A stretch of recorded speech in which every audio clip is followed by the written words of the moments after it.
अर्थमंत्री अजित पवार यांनी आज अर्थसंकल्प सादर केला आणि या अर्थसंकल्पामध्ये लाडक्या बहिणींना काहीही मिळालेलं नाही अशी प्रतिक्रिया लाडक्या बहिणींकडून अर्थातच येते आहे आणि त्यामुळे लाडक्या बहिणींनी आजच्या या न झालेल्या निर्णयावरनं नाराजी व्यक्त केलेली आहे। या लाडक्या बहिणींशी संवाद साधलाय आमचे प्रतिनिधी संतोष भिसे यांनी। बघूया।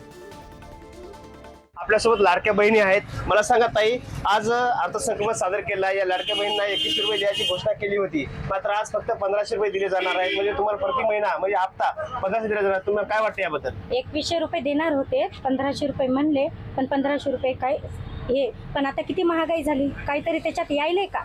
तुम्ही विचार करा, गृहिणीनं काय करावं, कसं करावं, कसं दाखवावं? 1500 रुपयात काय व्हायले? आता 2100 रुपये म्हणले तर 2100 रुपये टाकले नाही। आमची फसवणूक झाली नाही का असं वाटत नाही का तुम्हाला? मतदान देताना तुम्हाला मोठमोठी आश्वासन देखील दिली होती, काय वाटतं याबद्दल? नाही, खूप दिले आश्वासन, तुम्हाला असं करू, आम्ही पैसे देऊ, महिन्याला 2100 रुपये देऊ, वाढवून दिले होते, पण काहीच नाही। ते सगळं खोटं आहे, आम्हाला तर आता खोटंच वाटतंय। म्हणजे हा अर्थसंकल्प महिलांची फसवणूक करणारा असेल असं तुम्हाला वाटतं? आहेच, मला तर वाटतच आहे। कारण की सध्या कसं आहे, सध्या महागाईचा काळ आहे, काय पुरायले काहीच नाही। घर जर आम्हाला खर्च काढायचा तर काहीच होऊ शकत नाही ना। काय व्हायलंय आमचं? काहीच नाही, आम्ही तर मरायलोच ना। किती महागाई झाली आजकाल। मला वाटते 1500त काही होत नाही सर, आम्हाला फसवणूक केल्यासारखं वाटायला। 2100 रुपये म्हणले आणि 1500 टाकले।